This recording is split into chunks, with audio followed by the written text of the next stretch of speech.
நான் கொஞ்சம் விட்டு போட்டேன், என்னை பேச கூப்பிடல, நான் கிளம்பிட்டே இருப்பேன். இந்த ஃபங்க்ஷன் வந்து 2 மணிக்கு ஆரம்பிச்சிருக்க வேண்டியது, 2 மணிக்கு தான் முடிய போகுது. ரெடியாக இருங்க. எடிட்டர் யூனியன் ஃபங்க்ஷன் வந்தால் கரெக்டாக ஷார்ப்பாக எடிட் பண்ணி பேசணும் இல்லையா? அந்த சென்ஸே இல்லாமல் எல்லாரும் பேசிட்டு இருக்காங்க. என்னங்கடா சிக்கல் இது? இப்போ அமீர் வந்து எவ்வளோ நேரத்துக்கு முன்னாடி வந்தார், அதனால நான் ரொம்ப ஷார்ப்பாக, ஒரு டைரக்டர் தான் பெஸ்ட் ஃபர்ஸ்ட் எடிட்டராக இருக்கணும். நான் இதுவரையிலும் எல்லாரும் எடிட்டர்களை போடுறாங்க, நான் உங்களை தப்பு சொல்ல. ஃபஸ்ட்டு ஒரு டைரக்டர்ன்றவன் தான் எடிட்டிங் சென்ஸோட படம் எடுக்கணும்.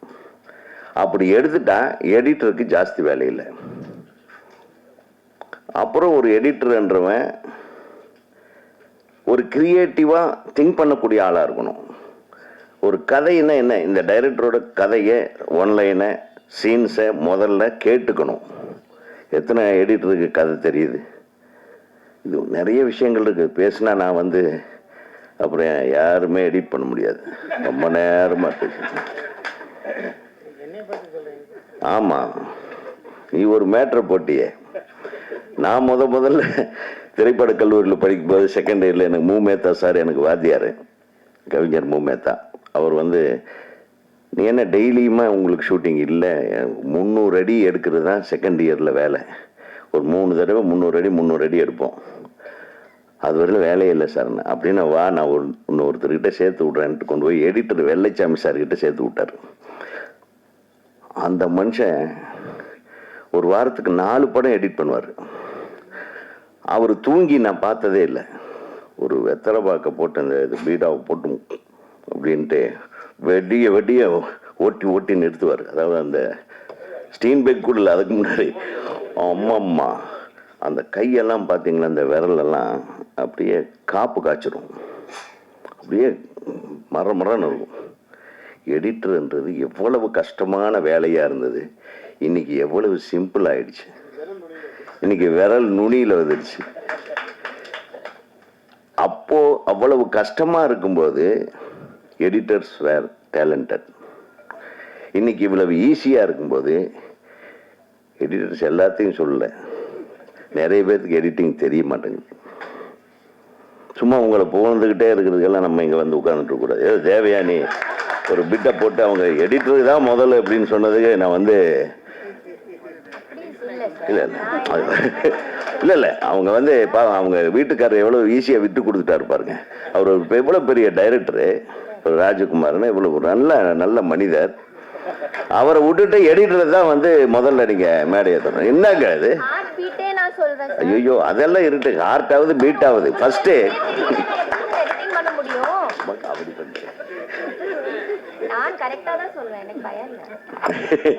ஆனா வீட்டுக்காரரை விட்டு கொடுத்துட்டீங்க, அது வேற வழி இல்லை. எங்க ராஜகுமார் வந்துருக்கார? நான் தம்பிக்கு போன்ல பேசிக்கிறேன். அவங்க சொன்னது உண்மையா கரெக்டு தான். அதாவது டைரக்டர்ன்றது ஹார்ட் மாதிரி, டைரக்டர்ன்றவன் இதயம் மாதிரி. அப்புறம் நம்ம இவரு சொன்னாரு கேமரா யூனியன் இளவர் சோடி போயிட்டாரு. அவர் பண்ண தப்ப கரெக்ட் பண்ணவனா எடிட்டரு, அதனால ஜட்ஜை விட்டுட்டு சீன் எடுத்து ஷாட் எடுத்துட்டாப்லையா எப்பேற்பட்ட. அதனாலதான் இப்ப கேமரா மேன் வேலை கிடைக்காம நடிக்க போயிருக்காப்ல. காடாம போட ஜட்ஜை தேடி போன ஆளுக்கு நீதாயா ஜட்ஜுன்னு உட்காந்து வச்சுட்டாங்க கூட இல்ல. ஒரு அநியாய ஒரு கேமராமேன் இப்படியா இருப்பா? எங்க அவரு? ஆடா பாவி, உன்னுடைய வீக்னஸ் எல்லாம் சொல்லிட்டு போயிட்டிய. இதுக்கு வேற யூனியன்ல வேலை செக்ரட்டரியாரு. ஜட்ஜ் இல்லாமையே ஜட்ஜ் வச்சு சீன் எடுத்துட்டு அதெல்லாம் பார்த்து வெக்ஸ் ஆயிட்டேன் நான். இப்ப நான் என்ன பேசுறதுன்னு தெரியல. இவங்க ஒரு பிட்டை போடுறாங்க, அவங்க ஒரு பிட்டை போடுறாங்க. இது எந்த பிட்டு கரெக்டான பிட்டுன்னு கரெக்ட் பண்றது உங்க கையில தான் இருக்கு எடிட்டர்ஸ். இந்த பிட்டுகள் எல்லாம் வந்து உங்களுக்கு கதைக்கு உதவாது. ஒரு டைரக்டர்ன்றவன் ஹார்ட் மாதிரி, கேமராமேன்ன்றவன் கண்ணு மாதிரி, எடிட்டிங்ன்றது இவங்க சொன்ன மாதிரி அதுதான் பீட், ஹார்ட் பீட் மாதிரி. ரித்தம் அப்படிங்கிறது ஒன்று இருக்கு. அது ஒரு படத்தில் ரித்தம் எங்கே வந்து கரெக்டாக கட் பண்ணுமோ அங்கே கட் பண்ணாதான் அந்த படத்தோட அந்த சீனோட சீக்வன்ஸோட உணர்வுகளுக்கு தகுந்த மாதிரி கட் பண்ணணும். சும்மா எடுத்த உடனே 4 அடிக்கு வெட்டி விட்றது எடிட்டிங் அல்ல. அப்புறம் 20 கேமரா 12 கேமரா 5 கேமரா 6 கேமரான்னு ஒரே சீனு ஒரு 30 ஷாட்டில் எடுக்கிற சீனை 300 ஷாட்டில் எடுத்துட்டு எடிட்டர்கிட்ட கொடுத்துருது. அவனுக்கு எந்த ஆங்கிளில் எதை கட் பண்ணுறதுன்னு தெரியாது. இன்னைக்கு இருக்கிற எடிட்டர்களோட போராட்டம் எனக்கு தெரியும். நானே ஒரு படத்தில் ஒரு 2 சீன் நடித்தேன். ஒரு சீன் ஒரு 3 நாள் எடுத்தாங்க. நான் 3 டைலாக் தான் பேசுகிறேன். 3 டைலாக் தான். நான் நாசர் இவங்கெல்லாம் நடித்தோம். கிட்டத்தட்ட அது ஒரு 30 ஆங்கிள் எடுத்தாங்க. கடைசியில் ஒரே ஆங்கிளில் நான் பேசுகிற ஒரு டைலாக் அவ்வளோதான் பண்ணு. எதுக்குப்பா இவ்வளோ எடுக்கிறீங்க? அதை போட்டு இந்த எடிட்டருக்கு தலையில் கட்டி அவன் 1 வாரமாக பார்ப்பான் அந்த சீன். இது எதை எடுக்கிறது? சிலதை பார்க்கவே மாட்டாங்க. நம்ம கேமராவில் வர கண்டென்ட்டை, டிஜிட்டல் கண்டென்ட்டை அவ்வளவு பார்க்க முடியாது. 2வது நாளே ப்ரொடியூசர் எனக்கு இன்னுமே எடிட் பண்ணல அந்த சீன் என்பாரு. சரி, எது கிடைக்குதோ அதில் எடிட் பண்ணி போட்டுருவேன். என்னுடைய லுக் ஒரு பக்கம், அவருடைய லுக் ஒரு பக்கம், இப்படி எல்லாம் எடிட்டிங் இருக்குங்க. இதெல்லாம் உணர்ந்துக்கணும். சும்மா நம்ம தான் ஜீனியஸு அப்படின்னு எல்லாரும் சொல்கிறாங்க. நீங்கள் எல்லாமே புத்திசாலி தான். ஆனால் நீங்கள் மட்டும் புத்திசாலிகளாக இருந்தால் வேலை நடக்காது.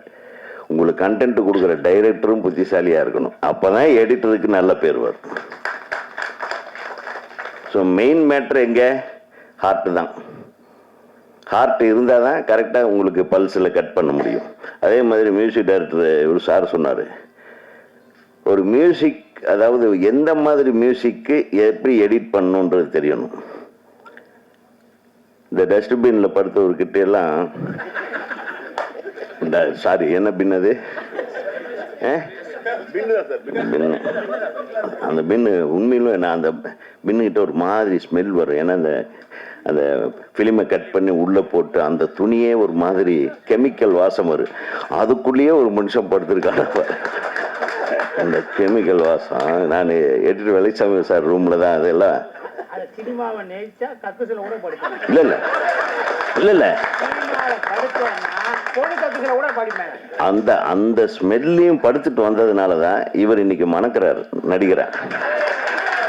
இன்னைக்கு ஒரு படத்தில் நடிச்சு ஒரு மிகப்பெரிய பேர் வாங்கிட்டு மெயின் ஹீரோவே தள்ளிட்டாங்க. இவரையே பேசிட்டு இருக்காங்க, இவரை பற்றியே பேசிட்டு இருக்காங்க. அவருக்கு என்ன உருட்டு, அப்பா என்ன ஸ்பீச்சியா? நீ அரசியலுக்கு போயிருக்க வேண்டிய ஆளு, சினிமாவுக்கு வந்துட்ட. நீ அது கூட ட்ரை பண்ணல. வேற ஏதாச்சும் ஒரு பின்னு கிடைச்சா, பொலிட்டிக்கல் பின் கிடைச்சா ஒரு 4 நாள் படுத்து தூங்குனீங்கன்னா கரெக்ட் ஆயிடும். அழகா இருந்தது. நான் சொல்றது சும்மா காமெடிக்காக சொல்றேன். பிரம்மாண்டமா பேசினாங்க. அதுல ஒரு பொன்விழா ஆண்டுன்னு சொல்லி குறிப்பிட்டாங்க நம்ம தலைவர் பேசும்போது, கோபி கிருஷ்ணா. உண்மையிலுமே பொன்விழா ஆண்டுக்கு உண்டான ஒரு இது ஸ்டார்ட் ஆயிருக்கு. அது ஒரு மிகப்பெரிய ஒரு நிகழ்ச்சியாக பண்ணுங்க. நிகழ்ச்சியாக பண்ணி அதுக்கு நாங்கள் எங்கள் சப்போர்ட்டெல்லாம் திருப்பி இருக்கு. நீங்கள் இந்த அப்பார்ட்மெண்ட்டில் இருக்கீங்களா, அது ஒரு இண்டிவிஜுவல் பில்டிங் பண்ணுங்க பார்க்கலாம்.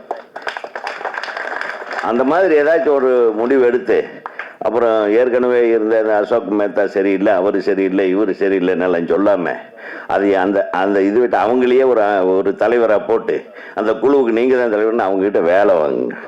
ஏன்னா அவங்களுக்கு நிறைய மேட்டர்கள் தெரியும். ஆக எல்லாரும் ஒற்றுமையாக இருந்து, செல்வமணி சொன்ன மாதிரி இன்னைக்கு சினிமான்றது ஒரு தனி மனிதன் கைக்கு போயிடுச்சு. அமைப்புகளால் இனிமேல் கண்ட்ரோல் பண்ண முடியாது cinema. Anybody can create anything.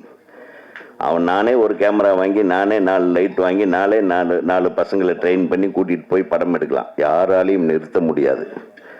அதை மட்டும் உணர்ந்துக்குங்க. ஸோ நமக்கு தெரிஞ்ச தொழிலை அப்டேட் பண்ணிக்கங்க. செல்வமணி சார் சொன்ன மாதிரி இன்னைக்கு அதில் அழகான விஷயம் சொன்னாங்க. இவங்க ஒரு இன்ஸ்டியூட் ஆரம்பிக்கணும்னா இன்ஸ்டியூட் தேவையில்லை, நீங்களே ஒரு ஒர்க் ஷாப் பண்ணுங்கள். அப்டேட்டட் டெக்னாலஜிஸ் என்ன அது தெரிஞ்சவங்க அந்த உங்கள் குழுவிலேயே இருப்பாங்க, உங்கள் குழுவிலேயே இருப்பாங்க. நல்ல டெக்னீஷியன்ஸை வச்சு, ஒரு கேமராமேனையும் கூட வச்சுக்கிட்டு, ஒரு டைரக்டரை கூட வச்சுட்டு, இது எதுக்கு கூட வச்சுக்கிறேன்னா தெரியாத டைரக்டர் தெரிஞ்சுக்கிடுவாங்கல்ல, அதுக்காக தான். ஆக நீங்களே ஒரு வீக்லி ஒன்ஸ் அல்லது மந்த்லி ஒன்ஸ் ஒரு 2 days ஒரு ஒர்க் ஷாப் மாதிரி வச்சு, what is new in editing, அந்த மாதிரி நம்ம கற்றுக்கலாம். நிறைய புக்ஸ் வருது, நிறைய ஃபாரின் இப்போ தான் எல்லாம் நெட்லேயே வருது, எல்லாமே தெரிஞ்சுக்குங்க. டெஃபினட்டாக எனக்கு நான் எடிட்டராக ஒர்க் பண்ணது முதல்ல என்னுடைய படத்தை ஒர்க் பண்ணது ஜி ஜெயச்சந்திரன். அவர் இல்லை இன்னைக்கு. அவருடைய அப்பா கோவிந்தசாமி சார், அவர் ஒரு ஃபைனல் மார்க்கிங்க்கு வருவார், நெகட்டிவ் கட்டிங்க்கு. அதெல்லாம் நினச்சி பார்க்குறேன். எனக்கும் செல்லுமணி சாருக்கெல்லாம் அவர் தான் எடிட்டரு. அதுக்கப்புறம் அனில் மல்நாட், அதுக்கப்புறம் பிஎஸ் நாகராஜன் ஒரு தம்பியை சின்ன கவுண்டர் படத்தில் இன்ட்ரடியூஸ் பண்ணேன். பெரும்பாலும் அதில் ஒர்க் பண்ணது சுபாஷ் தான். சுபாஷ் வந்து நைட்டெல்லாம் தூங்கவே மாட்டான். அவன் எப்போ பார்த்தாலும் சிரிச்சுட்டே இருப்பான், நைட்லேயும் சரி பகல்லையும் சரி. அப்புறம் கொஞ்ச நாள் கழிச்சு அந்த கண்ணு மூடாமையே போச்சு. அதுக்கு ட்ரீட்மெண்ட்டில் இருந்தான்.